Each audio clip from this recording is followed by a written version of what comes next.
Oh, right. Audio, video podcast, Brewing Guys with Paul and Bry. That's right. And here we are. They didn't have anything. Well, yes. That was a great opening. We're gonna have to record that and then replay it after before get some every production broadcast. value on it. Yeah. You don't have rights to that right now. You know what? Everybody saw me do it, so I'm gonna claim it right now. Grammys Royalties. 2019. Can we pay you in beer? Please, that's the Or only blowjobs. That's okay. So housekeeping then. I wasn't sure. Is this the kind of podcast that we can say fuck? Yes. Yes. Fuck yeah. Okay. We can talk about blowjobs. Fucking hell. Okay, Yeah. sweet. I That wasn't sounds sure. good. Feel free to drop any of the bombs. I have so of many which bombs that you wish to bomb. I have so many bombs. Da bomb. The bomb. Anyway, so Yeah. If you didn't catch it, this is the Dumb Luck Brewing Video Podcast episode number 12. Oh, that's right. I was It going to is say 12. 11. Yep, Okay. because last time it was Owens. 11, we kind of 11, forgot about it. I was almost. kind of drunk, so, you know. I hope you guys enjoyed it. If you guys check out video podcast number 11. Brian's quite proud of number 11. He hasn't been able to shut up about it for about a week now. So. Why don't we review it right now? Yes, we'll all sit and watch episode 11, and There then we you go. can come back to us, and then we'll continue the podcast from there. So. Absolutely. That means we only have to come up with half a show. That's right. No, we'll give you the whole. We'll give you the whole thing. The whole here. thing. So. We'll give it to you all. So thank you for having me. It's fucking episode 12, and it's about time. Absolutely. Appreciate it. So. It only took 12 episodes to get you on here. Kiyoshi on like 9 times. It's fine. But, whatever. I'm your bro, and you have me on today, so that's good too.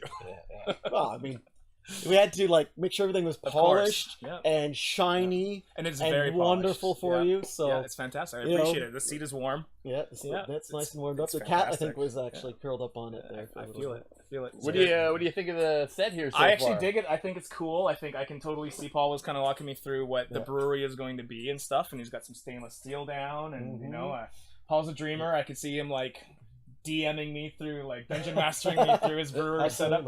And it was really cool. Cause I'm pretty excited. And then when he said 150 liters, I was like, 50.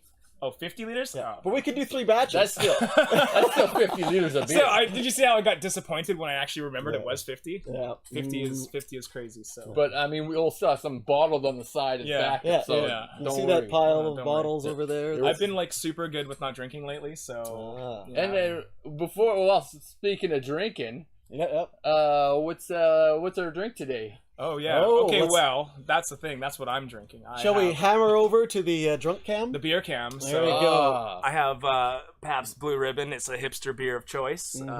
Fine malted beverage from Milwaukee, 1844. So that was a good vintage. Tell us why you're enjoying the Pabst Blue Ribbon here. I don't know. Actually, I like shitty beer. I'm not a fan of delicious beer that comes in nice glass bottles and stuff. I've always been Wildcat, PBR, cheap shitty beer. Let's do it. Let's get ready and let's get drunk. So speaking of a little bit better beer, but not much, just a little. So is this a non-hipster beer? I don't know what this one is. Yeah, it's, the Rickards White is made by Molson Brewing. Yeah, it's like when you go to Cactus Club and you want to order a beer and kind of impress a girl. Yeah, you want to have you want to have the only beer with fruit in it. Yeah, oh yeah, you gotta totally. have the orange slice on it. And it's a political statement for Brian as well. It's the micro brew of the macro brew. the macro brew. The macro brew. Oh, totally. Well put. Thank you very much. Well put. And I yourself, myself am not drinking anything in the way of beer right at this moment. This is some hard root beer. Crazy Uncle hard root beer. I believe that I do like the hard root beers, to be honest with you. It is a delicious beverage. I wanted something a little sweeter with a little more sugar in it. The je ne sais quoi to kick me up a notch. Right. So I decided to go with that because it was a salvage beer from my fridge. Right. It was just sitting there in the door. Been sitting there for a while, looking at me, going, "You should probably drink sometime." Mm-hmm.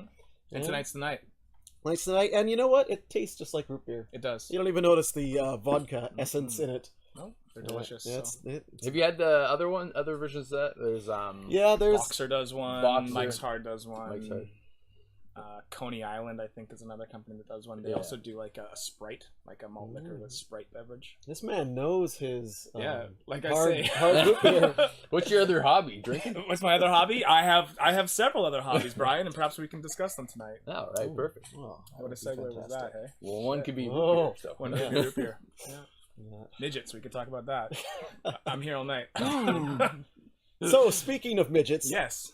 That's a short story. That was also. Oh shit! Wow, what I a gotta- gooder I there. gotta give you that one. But a big. Any complaints? He's the champ for a reason, ladies and gentlemen. So your name is Ryan MacNab. My name is. That's what they gave me. You've been our friend for what seems like forever, but hasn't Totally. been all that Like long. 3 but it feels years, like maybe. It's been Like, really. feels like we've been Yeah. the closest of Soulmates, buddies. boys. I tell you. Ooh, Soulmates, boys. hold on. Yep. Okay. Thank you. How do we meet? So I think this. I was thinking about that today because I thought that was going to be where we would start this interview and stuff. Yeah, yeah. And so I think that our story really starts with you and Andrea.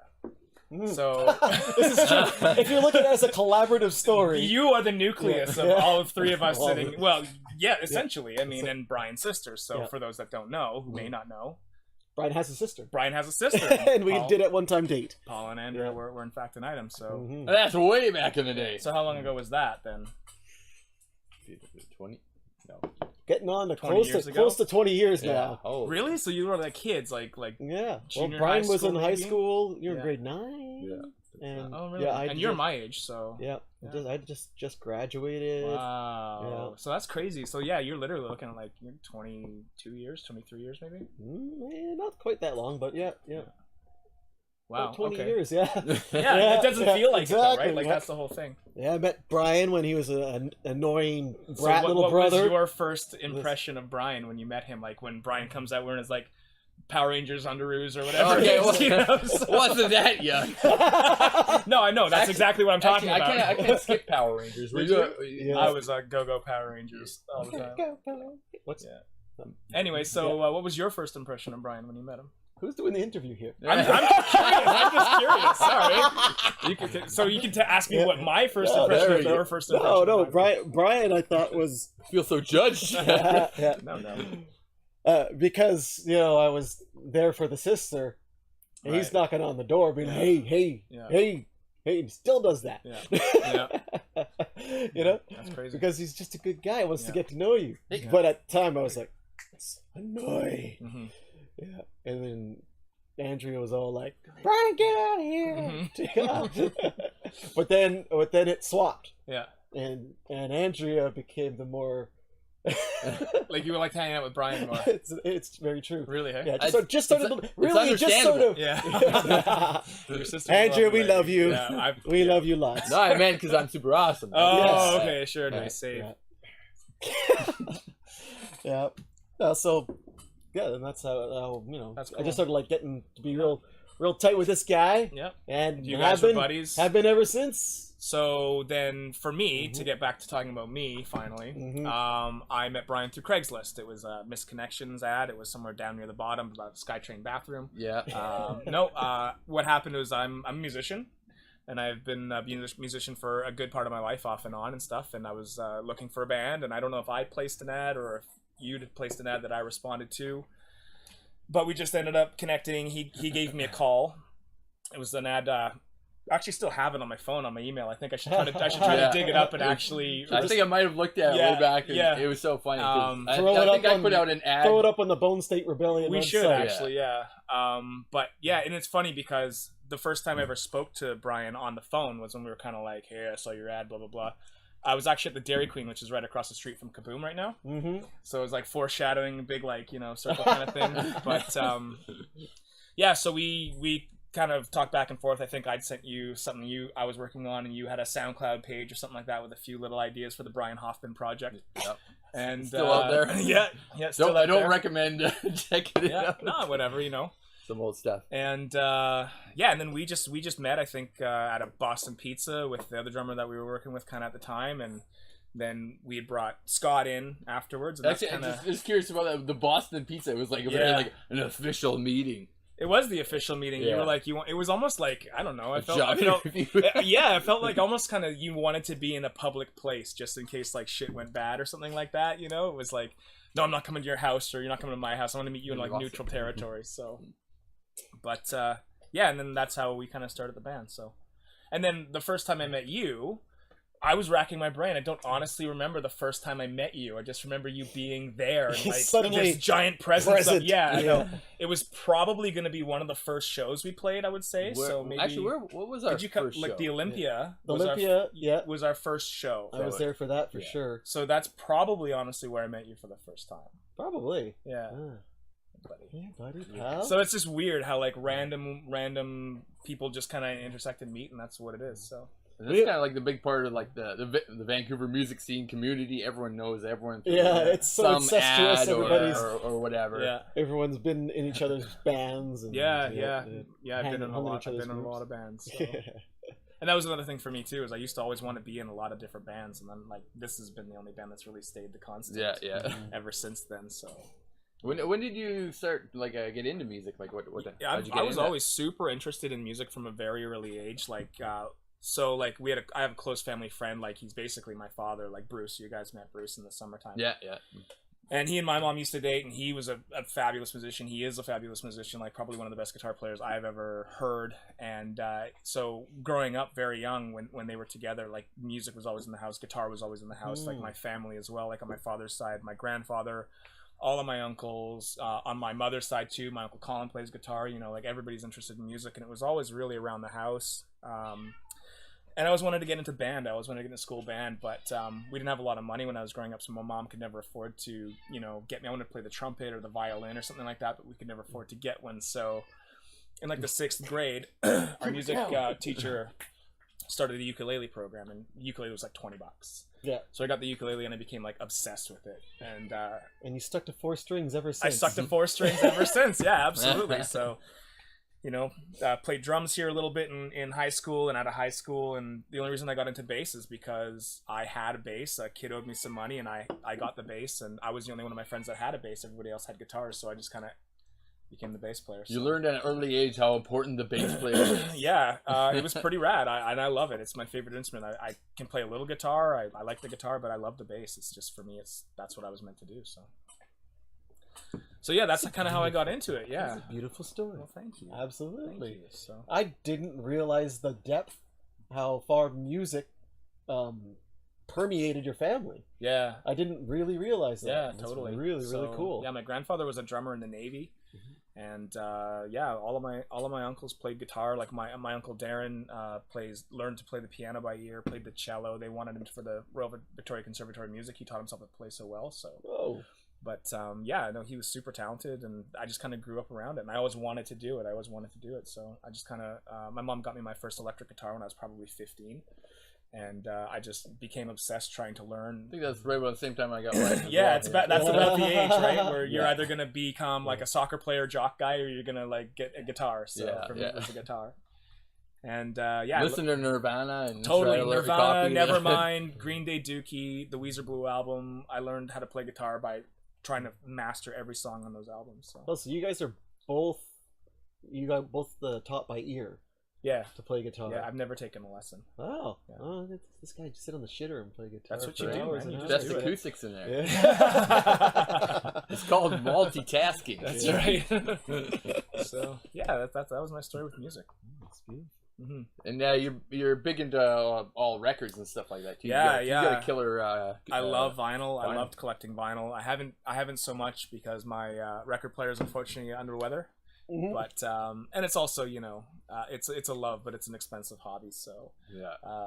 I'm happy with my collection right now. Could I walk into any record store and spend $300? Sure. Yeah. Totally. Yeah. Gotta have the Golden Girls theme on 45. It's There like, you go. what's for I don't me, know so- why, but I need it. I need it. It's when like need becomes a want, becomes a desire, becomes an obsession. So I just inherited a collection, so I've only added a Did few you? to it. So Ooh, I haven't yeah, that's gone. right. yeah, too no, crazy. I inherited like 2 collections, and then I Wow. went crazy. So yeah, I have probably about 1,000 records at home. You have it beautifully displayed out there on your place. Thank you. Yeah, I have the ones that I have collected that I know I probably won't ever listen to in my lifetime in the storage locker, and then the like 600 that I know I will are all upstairs in the apartment. So That's the only problem with the vinyl. yeah, You can't bust it out in big raging parties. It just doesn't happen. yeah, I know everybody just uses music on their phone now, right? Yeah. You have a mellow party, chill Yeah. party, whatever. Yeah. A sipping, tasting party. Mhm. Definitely. No problem. Play them Golden Girls. That's right. Then you can get out the Yeah. Golden Girls theme. Danger Zone on repeat. Oh, Come on, fellas. God, oh my God. Danger Zone on repeat. Yeah. That was an interesting experience. What's that guy's name again? Fucking Kenny Loggins. Kenny Fucking Loggins. Fuck you, Kenny Loggins. Kenny Loggins. Now, why do you like vinyl? Because I know it's this big thing coming back and everything. They'll say, like, audio wise, it does sound better. It's a deeper, richer sound. For me, it's like not even that. It's a tactile experience. So you get a record, you pull it out of the sleeve, you open it up. There's like liner notes or maybe like photographs or something inside. Yeah. You like take the record out. It's almost like for me like a ritual or something like that.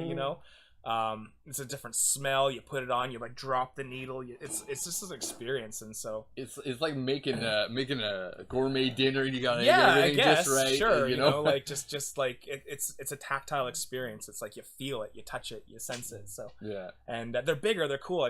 I've always loved the artwork and stuff like that, and I would argue that definitely it does sound better too. So.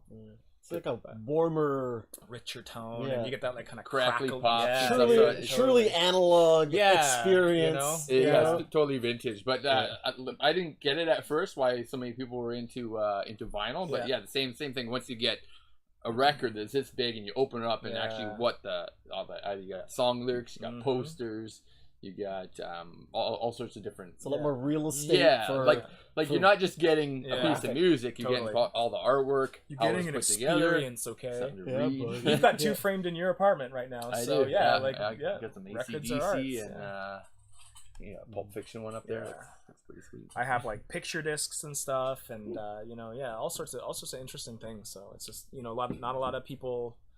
It kind of died, but it went away again, So. We should show Malcolm so everyone doesn't think you're rubbing. Yeah, I'm like thinking, So also, I punched that shot there. I know, thank you, because I'm sitting there just aggressive working my junk. with my junk. Working my junk. So this is Malcolm. This is Malcolm. He's a wiener. Yeah. What a wiener. Yeah. So yeah. He's just happy to be on TV. Attaboy. Watch The your phone. mascot. Oh, you Sit on your phone. Oh, my phone. This is exciting. I'm all about that integration of I appreciate body and electronics. Clearly, you're But such a little techie. I didn't know you had such a But that's setup. getting a little aggressive. Yeah. That makes me kind of like a cyborg when it's in Yeah. there, right? Hey Siri, vibrate. Is it connected to your neural net? It is now. USB. Integrated deeply. USB micro. Oh, the night court theme. Oh, We got some chats out there or what? Right, yeah, we got a few chatters. Is the chat Dunk walking down here? Sidious says that Andrea dated everybody. Oh shit! Because he did too. So you guys are like Eskimo brothers. Yes. Almost. Okay. That's fine. There's a distinct line there. There's an actual line, Yeah, literally, yeah. it's right there. And he would like to have a beer. Yes, you can have a beer. Just have to come on down. I will share. No problems. The big truck. Absolutely. Down the. And then Okada. Hyperion says, "Sup, dudes." That's the heck. And he's the heck. He's crying over the night court theme. We were Oh. talking about albums.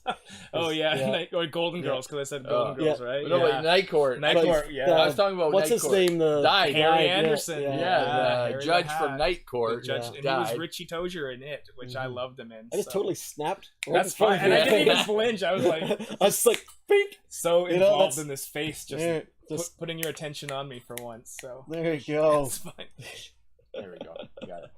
We're framed up here. In that shot, getting that shot. We're having a good time. Absolutely. So Night Court, what a show, hey? Yeah.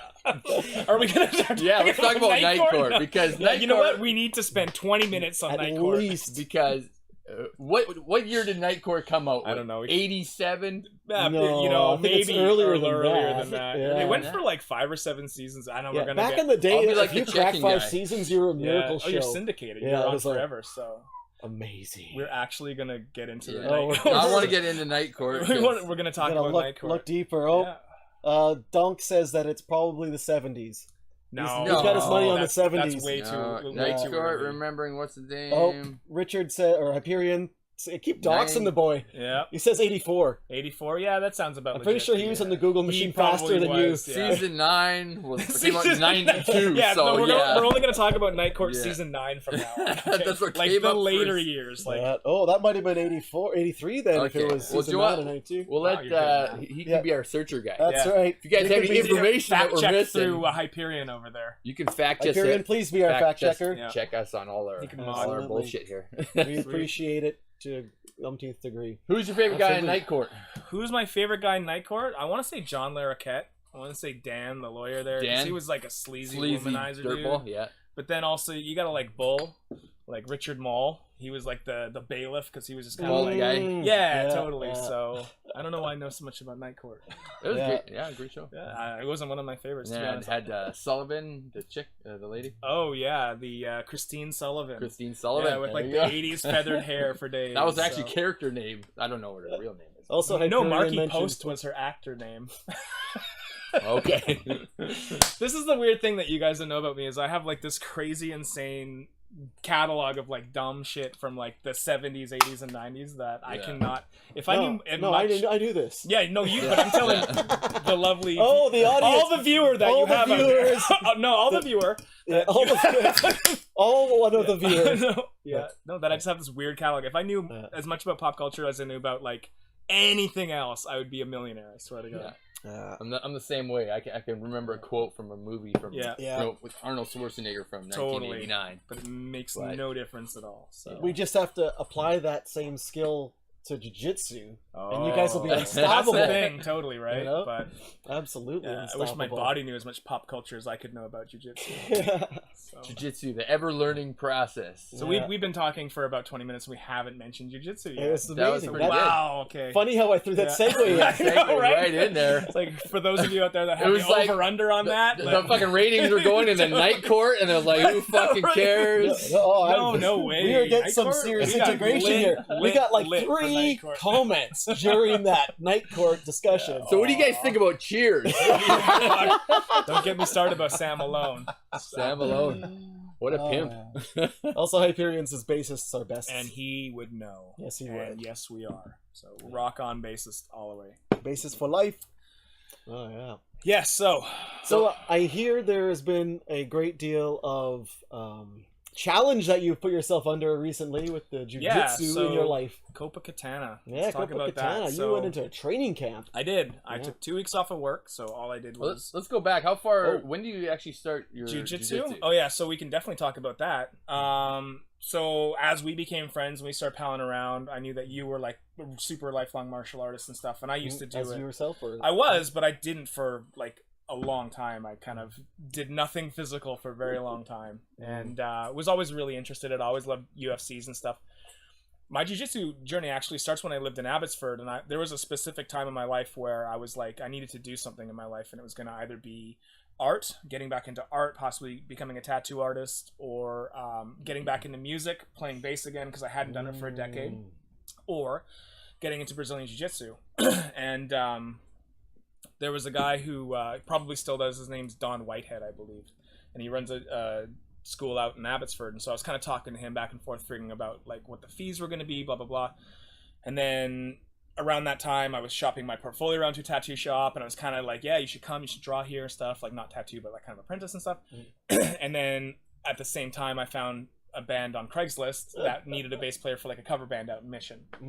So I went for the cover band. I went for the music. I chose music over anything else. So, and then obviously that's kind of where it's gotten me. So jiu-jitsu, I always wanted to do it because I always loved UFCs, like especially like first couple of UFCs, it's just dumb people punching each other in the face and stuff. But there's like a shift kind of near like, you know, you'll definitely see when the jiu-jitsu players come in and stuff, and like the other people don't know how to like deal with them. Somebody gets on top of you and they have no ground fighting at all whatsoever. So, and then everything became jiu-jitsu in UFC, right? When everyone started pulling that jiu-jitsu, and everyone's martial arts became mixed martial arts, and that's when the UFC kind of like really became.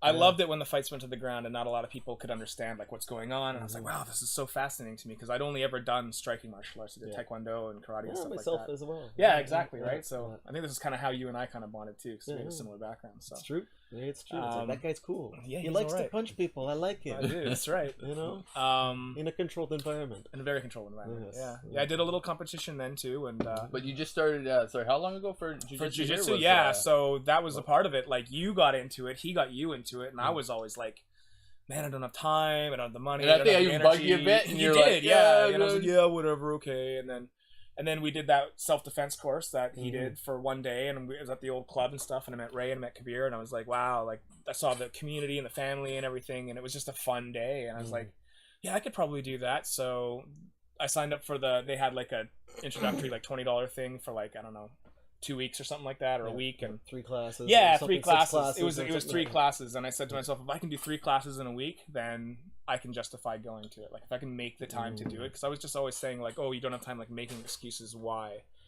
And did my 3 classes, and after my first class, I signed up, and that was June 20th. I really love rubbing your groin. Well, it licks me back, right? So, yeah. So yeah, June 20th was my first official class when I got my first little attendance card, and that was, you were there. I texted you like the morning, hey, are you going to the 10:30 class? I would miss your first class. Well, even if you weren't going to be there or Brian couldn't be there, I was still going to go. I was still going to throw myself in there. So. Well, like right off the bat, you're like super determined. Like, yep, okay, I'm setting this in the schedule. It's gonna happen. Yeah. And then what happened? So the jiu-jitsu got you. Yeah, I have those that are close to me, somebody special, very close to me, will say that I have a very addictive personality.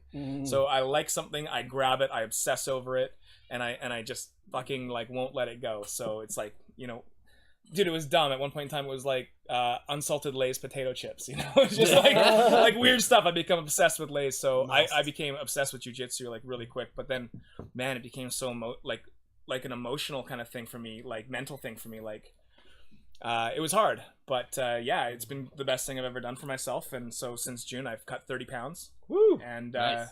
yeah, it's been rad. And obviously getting to hang out with you guys and everybody else who goes to the school is really awesome. Totally supportive. And so. choking the shit out of people. Yeah. That's the best part. It's nothing like choking your friends into unconsciousness. Yeah, and then asking them, how did you do that? Show me again how you did that. So, but yeah, going to Copa Katana, like like I'm on the wrong side of 40, like, well, I'm not the wrong side, I'm 40, but I'm the wrong side of 40 leading into 41, and just, you know, having not been physical for so long and really finding a passion for wanting to do this, I was like, okay, well, you know I'm not great, I'm still a beginner, like, I mean, 9 months is not a long time to do something, especially, whatever, I'm making excuses now, but I was like, fuck it, you know, Kabir says, like, yeah, you know, I think it's time, you should try it, you should challenge yourself, and I said, yeah, you know what, you're right, I've been to a couple of your guys' fights, and, you know, seen, like, you're super talented, and you're so amazing now, it's, like, unreal, like, and it was pretty much right at the right time, right, for how many months you've been kind of training. Starting to feel more right? secure in your Yeah. positions and everything. Yeah, definitely. But, you know, wanting to make sure that I was in a good shape and I could focus on trying to at least have a good showing at this tournament. So, yeah, I took 2 weeks off of work and just went to the gym Which is every pretty day. crazy for, like, just... Yeah, just, You're- I could have for gone to a Hawaii. sport. I could have gone for a hobby sport for me, really. Yeah, I'm not a world champion, right? But, you know, I love it. Training. I'm passionate about it. Champion I'm training. like, very excited about it. But, yeah, so 2 weeks off of work and, you know, try to go to the gym as much as I could. Like, you know, pull what was your training routine that you did? 'Cause Yeah. so you took the 2 weeks off. Yeah. We just had the Copa Katana on Saturday. Yeah. So Yeah. up to that, like, did you have a goal that you were like, okay, one obviously was a weight cut a little bit, right? Yeah. That you wanted to get to, but like, Right. what was your strategy going through? Think, okay, I'm gonna do this much training. I'm gonna eat this type of food. How'd you go through that? So that was the diet part was probably the hardest, especially with like the beer and stuff like that. So, oh, you're gonna go to the washroom? All right. Yeah, the camera's on you guys. All right, Brian. So yeah. Anyways. Hey. I was funny with this shit all Right here. Camera. That's exactly okay. right here. Yeah. So. Hey, Paul, you want to grab me another beer? Thanks, buddy. now Just that say- he- fuck that guy. Yeah. Like, what a bitch. Man. What the fuck is wrong with him? He can't hold his pee or something. Sucks dicks and shit. Like, I don't know what's man. going on, but anyway. He's not gonna look at this. He will never watch this. Don't you Okay. even worry about it. But you know. But anyways, Hey, yeah. Yeah. So, you know, I wasn't super strict at first, but I know I did have to cut. It wasn't a bad weight cut for me. Like, honestly, it was probably 5 pounds. Yeah. From the start of the 2 weeks to the end of the 2 weeks. And Which, if you never done it before, it can right. be kind of scary. Like, I had to do it for my my previous tournament. and it was just kind of like, okay, you gotta like how much is 5 pounds? And Totally. is that just water? Is that just Yeah. cutting certain things out? Yep. No, you're absolutely right. But you're roughly around the same area, right? Yeah. Fortunately, I don't really eat a lot of shit. Like, I don't like, like fast food and junk food, like real occasionally. But honestly, like when I eat at home, we try to eat like a lot of like chicken and salad and, that kind of a thing. It's just, cutting back the booze, drinking at the right time or not drinking. Quitters, right? But yeah, so I would wake up. I try to attend as many morning classes as I could, and I did like, I don't know, 5 or so my first week. And I slept weird on a Saturday, and kind of threw my neck out for the first weekend leading into the second week of my training, which I was really stressed about because it was difficult for me to get proper sleep and stuff, and I couldn't really train, so I took that weekend off. But again, hit it hard the second week. The second week, I would do jiu-jitsu. I would go to the pool, do like elliptical, treadmill, swim some laps. This is getting pretty intense. Yeah, like, yeah. I was impressed. Basically, I'm like, going to his first tournament. Yeah. And doing all this training and taking time off. And the pool and the Yeah, it wasn't like, stuff.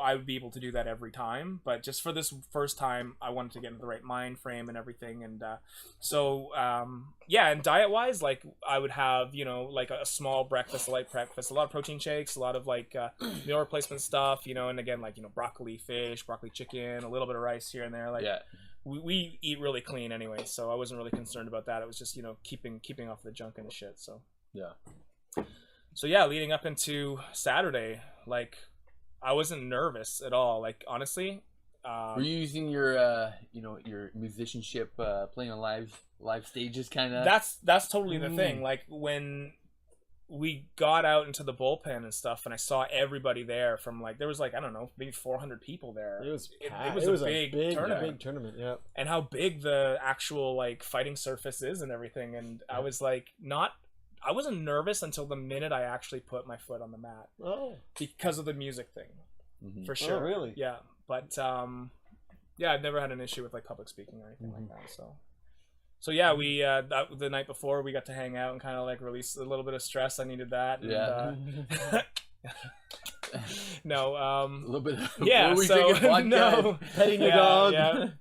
Yeah. We were playing Dungeons and Dragons. That's what I say. Playing Dungeons and Dragons. No, we totally were. And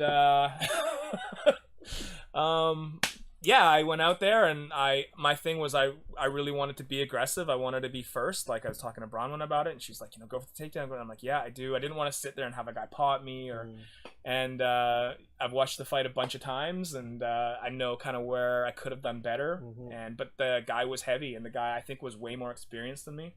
Because Brian ended up fighting him in absolutes and stuff. So big heavy guy. He was a big heavy guy, and yeah, he got me in my stomach and flattened me out, and I couldn't. I was trying to shrimp out and just get an angle and just couldn't do it. So yeah, and then he got me with like a collar choke from behind, and that was it. And I was frustrated. If you see the video, I kind of slapped my hand on the mat a little bit because I was like frustrated, not because I lost, but because I felt I could have done better. Like there's always something. Totally know that feeling. And also having put the 2 weeks into it, I felt like I maybe had to let myself down a little bit, but the reality of the fact is like that's one event, that's one experience. The fact that I got there, the fact that I cut an extra 10 pounds, I weigh less now than I have in college. Like there's so many more benefits for the journey, and that destination is just a stop in the road. Like I'm always going to train jiu-jitsu. Like unfortunately you guys are going to see me at this school for probably as long as it's there, or as long as I'm not have to move to somewhere. But those elements of that whole experience mean way more to me than going and getting a medal. So it's very much like the preparation, the I guess setting up, eating properly, training, preparing mentally, so all that stuff. Going to the tournament is kind of like, it is what it is, but doing all that is like just kind of shows a real determination in yourself to set goals and stuff like that. Yeah, so you can feel a real accomplishment. You would have never pushed yourself that hard to do so much without that goal. Right? Yeah, and big ups for you guys. I mean, like, you fucking blew me away, man. Like, Killed it. watching, I was just sitting there just watching you win every time and Yeah. win every time and win. And you're on the other side, and I saw you just wrap around armbar a dude, and I'm like, man, my boys are killing it. I couldn't believe it. And I just like, a minute and 37 seconds, dude. Like, what's going on here? But Do we want to watch that clip? yeah, sure. Let's throw it down. I think we So, should All right, throw let's go into detail as to what's going on. I pretty much walked through it already, but yeah, you'll definitely. Oh, well, you haven't walked through it with us yet. Yeah, okay, fair enough. And I So- think we might have a little something extra. Oh, shit. Do-do-do-do-do. All right, here we go. We are at This the is tournament. Copa Now, Katana I number just- 6. I just Yeah, want to Richmond. know what was going through your head right here. Okay? What were you thinking right at this moment? Okay. All right, if it will ever actually load. Okay, that was Bronwyn Was that saying like to a me. dip or? No, I was kind of. She says to me, "Ryan, you look so good," and I said, "Thank you," and just kind of did a little plie for her. Let's see it so- again. Thank you. And then just say, yes, I Just give her a know. thumbs up. And there's Robert next to you meditating. You're super bouncing zen, around. yeah. You're getting all You like get hype, up. man. I just wanted to stay warm, and I wanted to really try to be loose. Mhm. I was listening to Hollaback Girl. Holla back, girl. Yeah, 'cause- Beautiful. Well, Gwen Gwen Stefani, Stefani. yeah. Yeah, that was a nice little clip. Yeah. And here we go. Here's Alright. you stepping onto the mat Yeah, for the very first first time time. ever. Yeah. You look to be strutting. Oh yeah, strutting good. And I'm like, I want to shake his hand, and then That's a big boy. yeah, he is Look a at big that boy, chin on that so, dude. Yeah. Yeah. So here's me. I wanted to shoot, but I didn't drop my knee enough, and then tried to pull guard. I tried to walk around.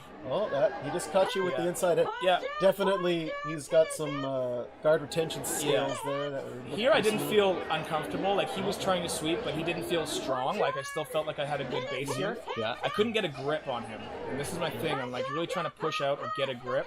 Yeah. Yeah. So he sits Oh. up here, Mhm. and here I'm gonna pull guard. Nope. No. No, he drives into me. So you had the half guard there. Yeah, Trying yeah. to, but Yeah, yeah, solid he half was guard. super heavy, like strong. I'm trying to frame up on his hip Trying to there. frame out, shrimp out, and then this Yep. is where he gets my back. Yeah, he danced around pretty Yep. good there. He knew what he Moving was pretty doing. quick for a big boy. Yeah. He Moving was. pretty quick for a big boy. He's trying to rear naked me here, but I didn't feel threatened by it. Like he was. I'm digging surprised in. how long you actually did hang in here. Yeah. So, Well, like right at this yeah. point, look at this. I didn't feel uncomfortable here. It's when he grabbed my gi after this. Yeah, and goddamn, Bronwyn, I love you, but I couldn't hear a word you were saying. He's got a gi choke here, collar choke. Yeah. Yeah, Yeah, see, you really flattens flatten me you right out. out. I have nowhere to go. Yeah, you're struggling, hanging on though. Trying to. Yeah. Here's where I guess felt this- pretty I think disappointed. he had an underhook on the front there, and that's why you couldn't Yeah. pull yourself out the back at all, Yeah. onto your knees. Trying to get that half guard, just trying to get some kind of leverage. Yeah, he's got me here. Yeah. There's the finish. Ah, There's the mat little, tap. little disappointed, Little but mat tap. Okay, I just want to see the end again from the other angle. sure. And then we can see the actual hand action here. That's Kenny. That's Kenny. Yep. Here you are in the background. Oh,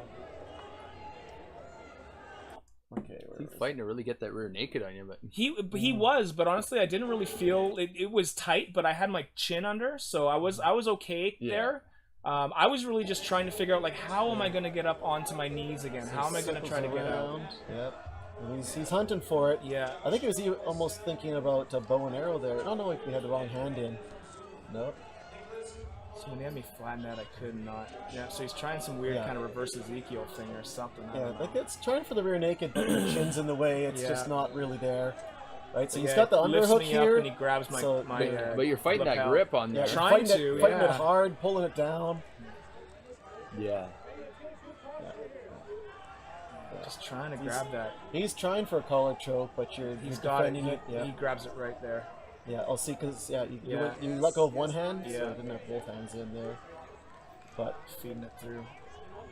Yeah, see, Oh, man. it was Ezekiel. That's Ezekiel. Oh, yeah, it was. That's Oh, what it was was. it? Yeah, Yeah, Ezekiel. he got you with an Ezekiel there. Yeah, he did Yeah. too. Yeah. Oh, wow.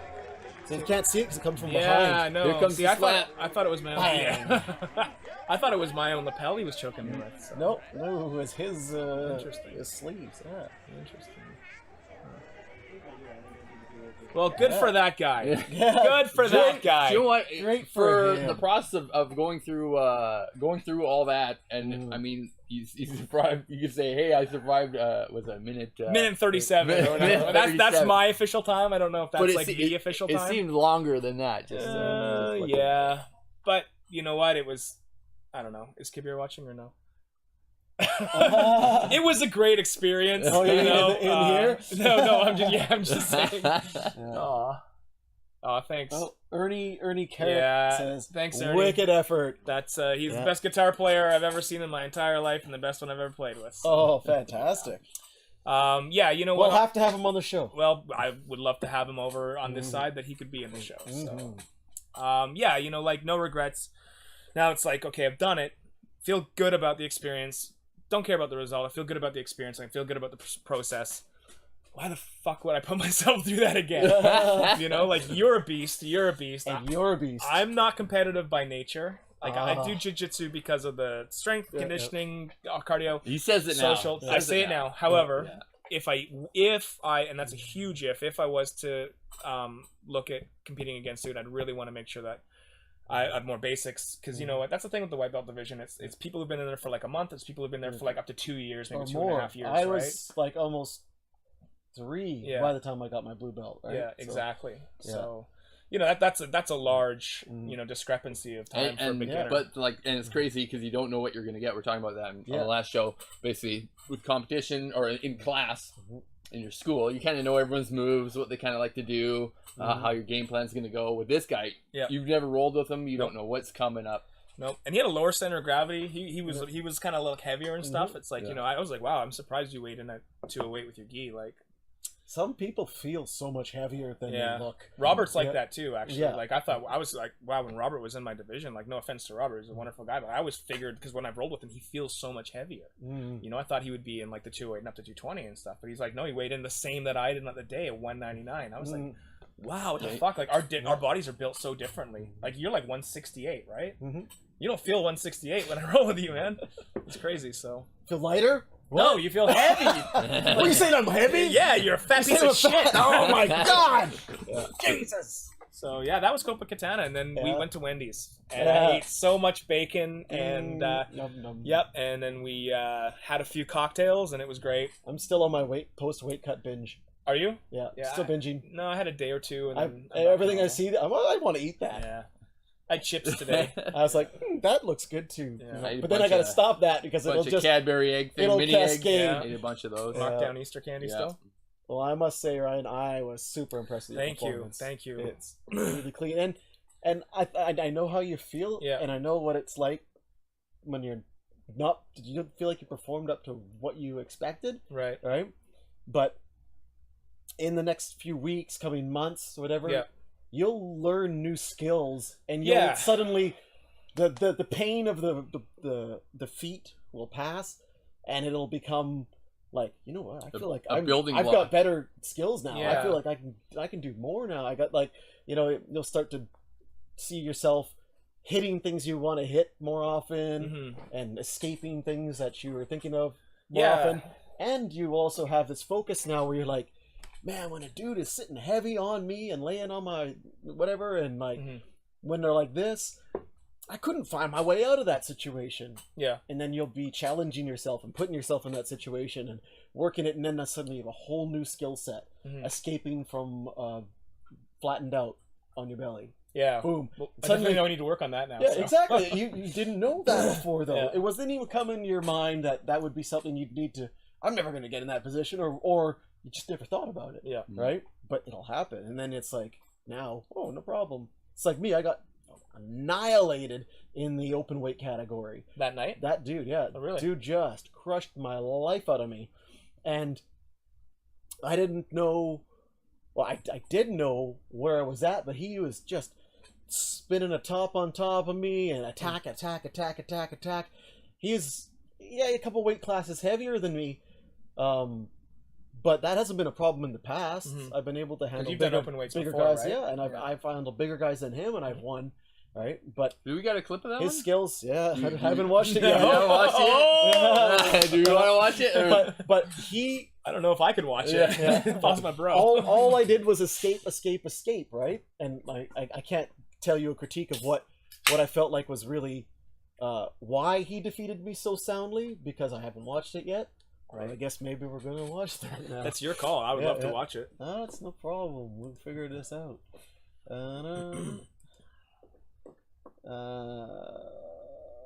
Paul getting absolutely dominated. .jpg.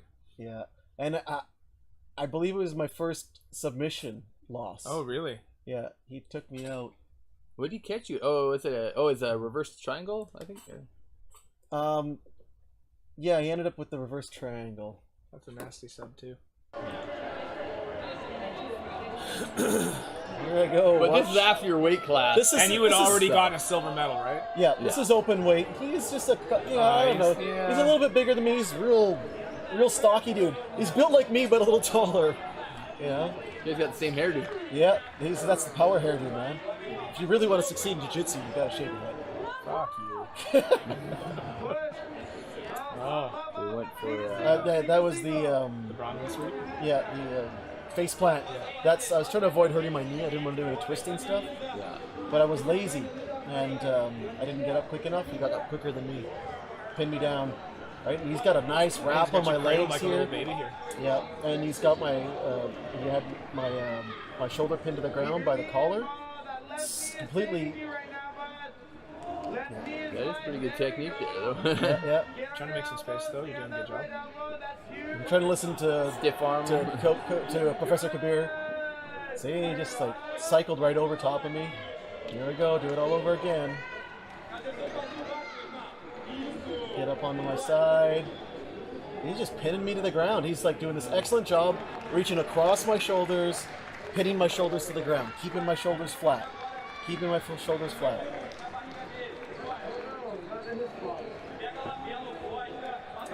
And so I'm taking a little breather here. I'm waiting for him to move, but as he was moving, he was still keeping me locked up real tight. See, I was even swinging my legs, trying to create the momentum to kick myself over. Wasn't happening, and I'm like, okay, I better use muscles. Time to bridge. See, here I'm making a mistake. I'm pressing up against his shoulder. I should be pushing my hands to his waist. I should be framing down low. Yeah. I got my under. Yeah, I was sacrificing the back because I said I needed to change position, right? And I'm usually pretty good about sneaking out the back door here, but he underhooked me. Yeah. So he's working on a Kimura right now on the other side. He's already got the two hooks in. Yeah, you can't see it. Walk to your right, Paul. Walk to your right.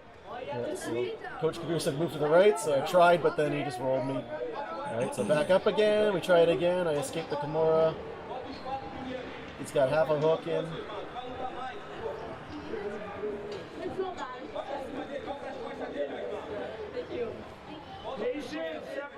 Now, what's your mind at this point right here? Yeah, I'm just like Coach Kabir said, patience. I'm just waiting for him to make it to tighten his attack, make a change because he's not in a very good position. So I'm waiting to see what he'll do. Right, give him a little resistance, push around, but playing the time. Stepping so on the leg. Yeah. So here I thought that I could escape out the back door. Right. I thought that if I kept pushing.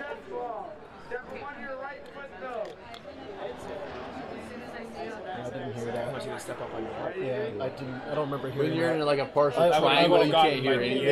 yeah. I think my head is buried in there somewhere. I wasn't Thighs able to against hear. your ear. Yeah, so he's got the Kimura in there. I just roll through it. Next, see now here I'm like, I can escape the back door, right? So I'm figuring I'm like way far back out now. He doesn't really. And of got course, anything. you're watching. Make sure you try to pull that arm on as well, right? And then here's he's locking it in now, locking in the reverse triangle. So I'm like, and he's got your arm as well. Yeah.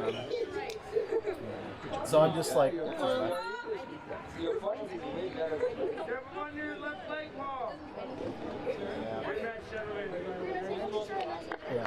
got it. Yeah, that's a toughie.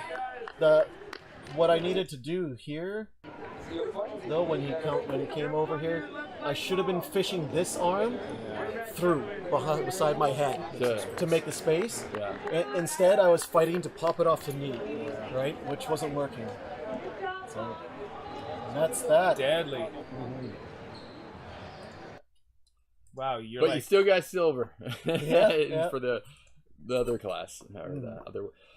For my weight class. Yeah. Open weight didn't work out too well. right. But all in all, good. I have to dissect it, and now I have to figure out why did I lose that match. I know I lost my gold medal match purely because of technical missteps. I was dominant the whole time. I was on top. I was able to move positions. He was not disabling me at any time. He was up 2 points from an exchange. I didn't even notice where it happened, where he got the 2 points. Mm-hmm. I thought we were even. And I was unable to get those 2 points back, and we were just battling back and forth. And I was in a really dominant position, and with a simple twist of my hip, I could have passed. And I just the knowledge I already had just vacated my brain, and I didn't do it. I didn't do what I should have done. And as simple as that. So I just needed to drill that technique a little more, and I would have been able to beat him. So next time I see him, I probably will. Yeah. So do you see a lot of the same competitors from tournament to tournament? Yeah. You fought like the same guy before a couple of times, maybe?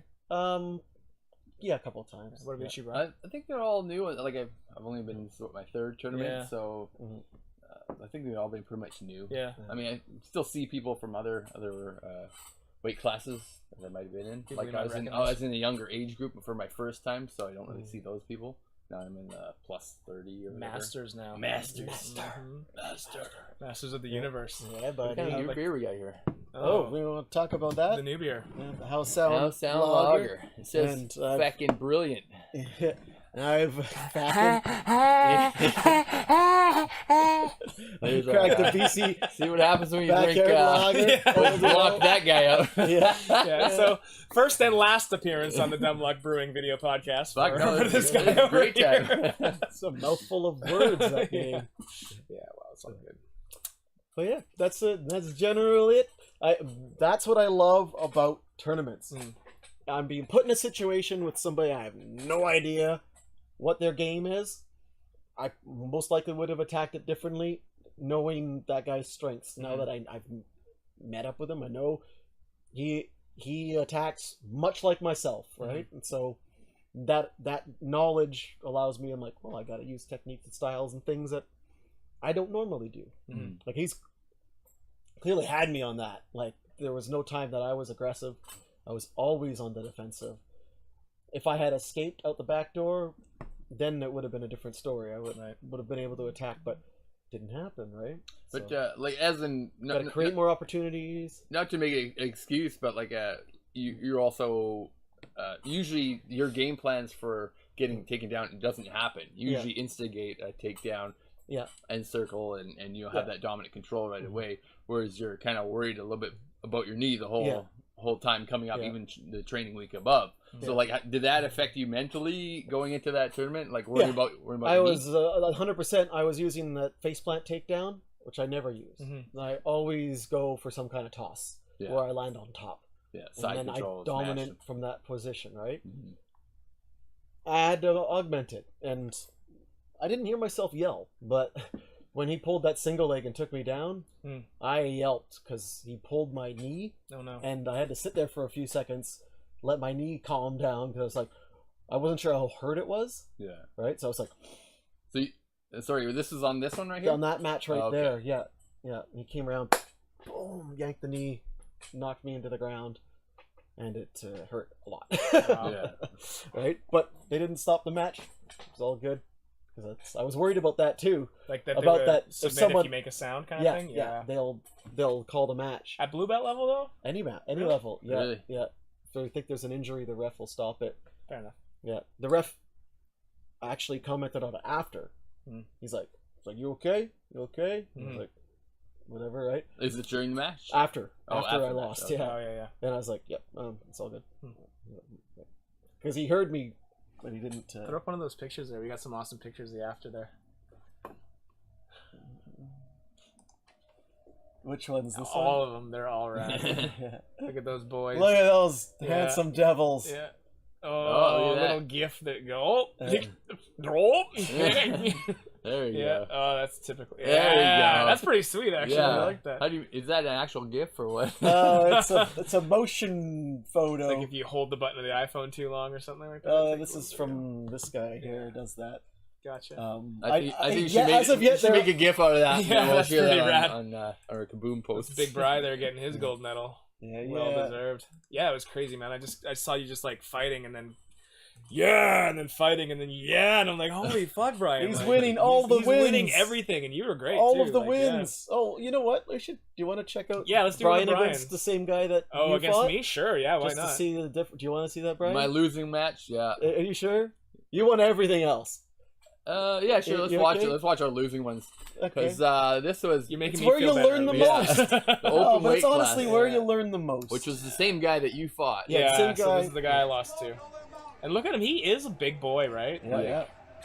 Someone said he was around 210. I'm sure That's he probably what I came in thought, at too. 208.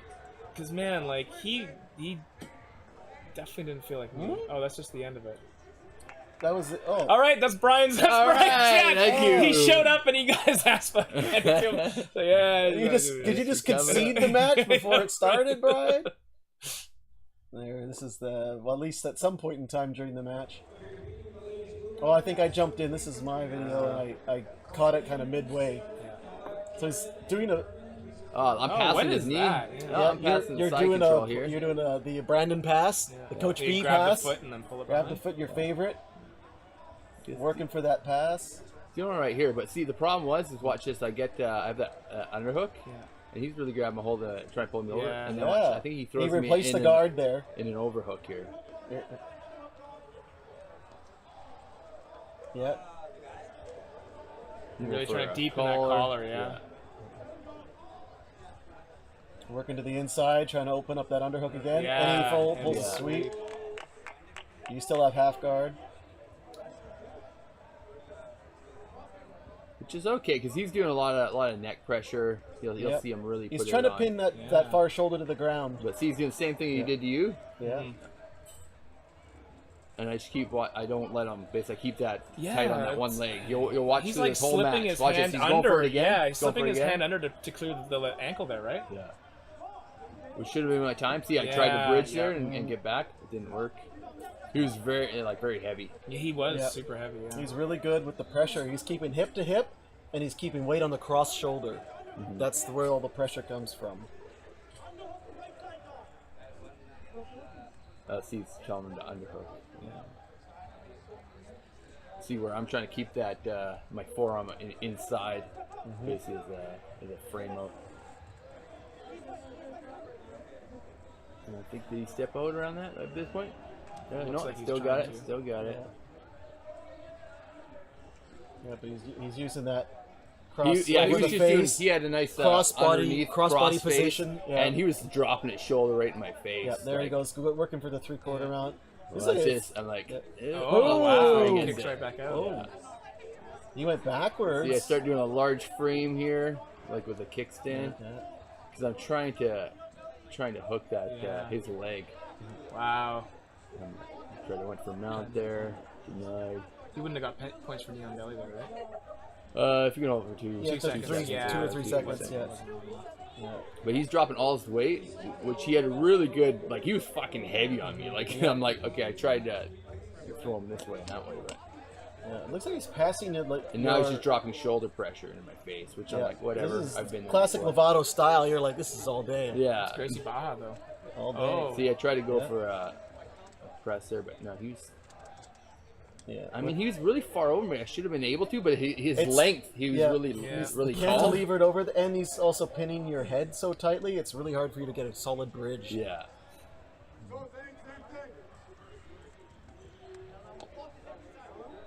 And if you watch here, I tried to hook his leg. Okay, I'm stopping from taking him out.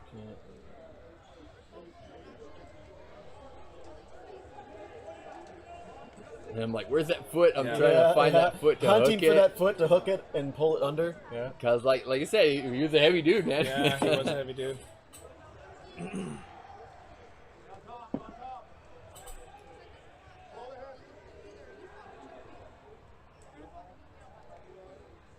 Going for that inside leg.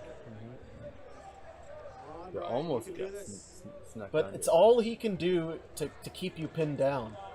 He's not attacking. Yeah. He's not threatening anything because Yeah, he's just kind of being heavy. I think he knows he's If ahead you on watch points, here, right? he'll go for my. he's just hoping you're gonna gas. Here, watch. He's gonna go for Americana or Kilo. But see, yeah, he had me cross face right down, so I couldn't even turn my hips in towards him. Yeah. So he did a great job on that. Excellent pressure game. Yeah. If he can pin you to the ground like At that point, I think he's just trying to do shoulder pressure me. I'm like, I can survive here all day. Yeah. Yeah, see that? Your bridge was just like squashed. It's like, wow, that's some good pressure. Yeah, he's way overextended at this point. But I mean, at this point, I should have been bridging and trying to get my legs in way quicker. In time. Yeah. So he went the full 5? Yeah. Yeah. He went for a key lock on me on the last minute there. The last minute, hoping, yeah. He probably... Oh, it was a good fight, Bri. Very good. Very, very Not good. bad. But like you're saying, you definitely learn from each fight and what you need to work on and stuff like that, right? So usually you find certain holes in your game. You're like, okay, I gotta work on this. Like, what's your coming up? What do you want to work on? Yeah. Like, is there anything that For after from that tournament that man, you're saying this is what I gotta do? And that was a huge part of it too. Is like going into that tournament. It's like, and you kept telling me, so what's your game plan? What's your game plan? I'm like, fuck, I don't know. Like, survive. It was awesome on the video, your live video for the pod. He's like, Ryan MacNab is coming on, a local jiu-jitsu tournament survivor. Yeah, that's pretty much all you can call me, is I did survive. But you know, No, I didn't have a safe version or something. No, you totally could. I know, but I wanted to. He's a survivor of jiu-jitsu. I'm a survivor. I felt like we need to do a toy run or something. Yes, totally. Yes, that would be amazing. No, I don't know. I guess it's so hard to say. Like, I had in mind what I wanted to do. I wanted to do the classic, like, feet into the full mount, next choke from the mount, right? Like, that's our bread and butter. Like, that's what we do. And now I know what I need to do is I need to, like, fucking relax. I need to figure out how to get up when I'm fully extended on my face. And really just keep training, just keep trying. You know, like, I was in a bit of a funk for, like, because I didn't feel bad that I lost, but I just felt bad, like, that I wanted to do better, you know, especially for the time that we put in. And when we went to class on Tuesday night or yesterday, and then we had, like, you know, just a half an hour of, like, open guard sparring and stuff like that, and, like, I was successful and I felt good and I felt comfortable again, and That was a good class. It was a great class, you know. It was like an hour basically of just calisthenics, and then we wrestled for a half an hour. Like, it was one of the most physically intense classes we've done. But yeah, what we do, we basically did fitness test. We did a fitness test. After we did a fitness test, we did a fitness test. Yeah. And then yeah, we all fought, and it was great because, like, there was, you know, like, I'd never fought most of the people that were there today, you know, like, It's like I missed a really good class. It was a great class. Yeah, my sister was there too, and she was like, it was totally awesome. I think it was good because there was a lot of the competitors' first class back after the tournament. No, it's an excuse, but I'm letting my knee heal. Dude, I pushed it really hard before the tournament, and I really don't want to. You can't risk that. I don't want to have. I'm an old man. I don't want my knee to be dead. I want it to be 100%. Shut your mouth. It got really swole after the comp. Did it really? Yeah. Swole, not in a good way. Not in a good way. No, that's still not good. pretty swollen up. We'll just take it time, man. That's the thing. Like, the movement though, and the action getting in there, it's definitely helps. Doing all the fit test and stuff like that probably would have been a good thing for it To work it out and stuff. to pump all of the swelling out of the knee, get the blood flowing and stuff like that. So I need to get in on that, but I needed to give it a rest too. So yeah, I felt that's why I had to decide what I was going for. So that's why I didn't want to go on Sunday. I'm like, okay, got to give it a day, and then we had Monday. We hung out doing our mixing stuff. The new EP. But Tuesday I was like, oh, as long as you don't do squats, because my legs were killing me. After all that guard play that I was kind of doing for the weekend, like going into that final match, I'm like, oh, I tried to do a squat warm up, just sitting there. Yeah. My legs are just blasted. Like, what the hell did I do to them? How long was the time frame between your, like, let's say gold medal win and then your absolute competition? Was probably half an hour at least. See, and you're gonna warm down. Yeah, you're gonna get tense. You're gonna cold. stretch. Yeah, and I started feeling everything seize up. So that's why when I went to the line with that guy, I'm like, okay, dude, let's squat low. I'm like, I can't get back up. I think it might have been more than that. It was a while after pictures and because I got my medal and I was milling around and humming and hawing and like there was a bit of time that passed. Yeah, for sure. Maybe an hour. Maybe, yeah. For yours? Between when I won and then you were absolute? When I got silver. Wow. And when I got... You won silver. I did, I won that silver. You don't look at it as like a consolation prize. He's hurting himself. All gold, all the time. You were the first loser. I was the first loser. Yeah. That's tough, man, because, like, you know, it's hard enough to stay warm when, like, nerves and everything, and then you've already, like, blown your wad out. Yeah. And then you gotta wait an hour. Like, what do you do for an hour? Like, really? You're like, adrenaline is like pumped through, it's dumped, and now you're just in your body, you're just all tightening up. Maybe teenagers could do that, but us old guys, we gotta figure tactics out. Actually, that was the best I've ever felt at a tournament. Like, I felt good. Like, my body didn't feel seizing up. I felt warm, and I felt on game.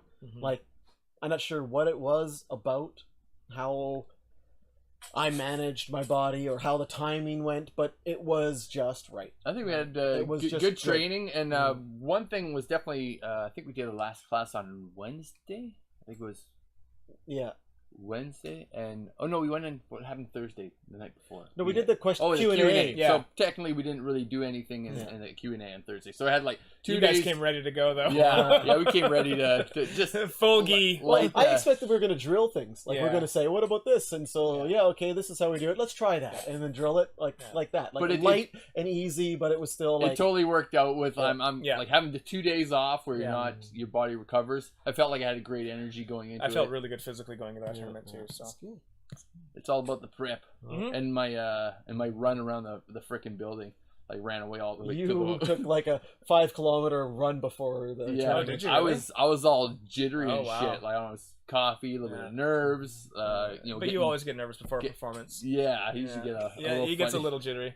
You know about this? I do, absolutely. I've seen it like almost every time. Yeah, you've been good lately though. Yeah, I'm getting a little more loose for performance. But speaking of band stuff. Yeah. So obviously, like I said, we talked before. We met on Craigslist and basically started a band called Bone State Rebellion. Bone State Rebellion. Check it out. So we jammed a little bit, like you and I and Paul. Yeah. Other Paul, not this Paul. And then I guess like we jammed maybe once or twice, and then I'd said, "Hey, I got a singer who might want to come out," and you're like, "Sure." And then he didn't come out the first time. And then we said, "We'll try it again," and then he came out the second time, and that's pretty much been it ever since. So. Yeah, and I think I saw it came to Scotty's performance out in that's right, in Maple Ridge or something, a house party. How Scott and I met each other too was definitely through Craigslist, the same way. Casual encounters between bathroom. But phone number on the wall. Phone number on the wall, basically. I couldn't make out the last 3 digits. Grinder. Yeah, call me. But we were doing like a cover band thing, and it was just kind of casual and fun. And Scott and I had kind of become friends more than that. And I really wanted to do something with him original, and so it was kind of like serendipitous timing, like everything worked out. And we've all been a happy family ever since. His notes right there. But anyway, so we're talking about Monday. Basically, what have we done? So we've since we've been a band. Since we've been a band, we've played a bunch of shows. We have done 1 EP. We've done A-side, B-side single 2 years ago, and we're currently in the process of mixing our second EP. 6 songs? 6 songs plus an intro. Yeah. Can you find any of that media there? Right now our website is under construction, but you can definitely find our A-side, B-side that we did on iTunes, Spotify. Just search Bone State Rebellion. We've got a bunch of shit on YouTube. And what were 2 tracks from that one? War and Me and Road Less Traveled, which we did with Matt DePomponio at Echo Plant Studios 2 summers ago. Did you say Matt DePomponio? Matt DePomponio. Is that really? Matty D's. Yeah. And he's worked with a ton of people, awesome people. And that's at Ecoplant, which is the most beautiful studio I've ever got. It was great going in. Yeah, like full living quarters upstairs and not crammed in a little corner. Not crammed in a little corner, oh, you know, and just like every toy you could possibly imagine. And that was great too because like I kind of hear this like weird feedbacky reverb noise on this part, and he would just kind of whip out this vintage little box from like 1970 and plug it in and turn some weird knobs like a mad scientist and run it into his computer and mix it down, and it would sound amazing. So nice. It was a great experience. This last experience was pretty cool too. Like recording it was fun. Yeah, you know, it was a little laid back and just easy to do. And then we did that at Empire Records, yeah, out in Langley. Out in Langley, which we did our first EP. We did our first EP there. Yeah, they are no longer, unfortunately, they have moved out of the room. So we were one of the last bands for them to work on. So the last band, one of the last bands, one of the first bands, not the first band, because the first band was my old thrash band. Nice. Which we did a cover of Danger Zone. Of course you did. I still have it on my phone too. Nice. Maybe you guys should use that as your. I remember you played it. Yes, I did. Yes, you played it. Everybody remembered I played it at the wedding reception. Yeah. Well, it was basically everywhere just else. So what about this new EP? When can we expect to see that? Well, I think we're pretty close to releasing something. We've got pretty much final mixes on at least our first A-side, B-side, I think. We just got those yesterday. Which we got our drummer, Fraser. He's been going through it like a mad scientist. Turns out Fraser, for some reason, had this crazy audio engineering background that we never know about. And he's just like, I think I might want to play. And this is not how Fraser sounds, by the way, because you know how he is too. Like, I think I might want to play with those tracks a little bit. Can we get the masters? And they're like, sure. Here you go. And then we come back like a week later. Wizard. That is like synths and drum parts and like everything. And so, yeah, I'm really excited. It sounds completely different than I would have imagined. And it's definitely a different direction for our band. If you were to look at the progression of what we did originally and then what we do now. But I'm really excited. I think it's some of the best stuff we've ever recorded. Sounds great. And so I'd probably say time frame wise, like Fraser goes away for a couple of weeks at the end of this month into May, and then we'd like to probably look at booking a release show probably soon after that. So I would like to say maybe early June. Early June would be fantastic. Yeah, that would be good, and probably do like a single release or maybe pump out 2 singles. I'm thinking A-side, B-side, kind of like we did with the last one, and then we did a lyric video with the last one. Maybe we'll look at doing something like that for one of the later songs or a proper video, which would be cool. Yeah. So would you recommend people keep eye on your social media for potential announcement for the EP release and for the release party? Definitely. Bone State Rebellion on Twitter, Bone State Rebel on Instagram, facebook.com/Bone State Rebellion. Just search Bone State Rebellion, all the front page comes links up. below. Yeah, LinkedIn.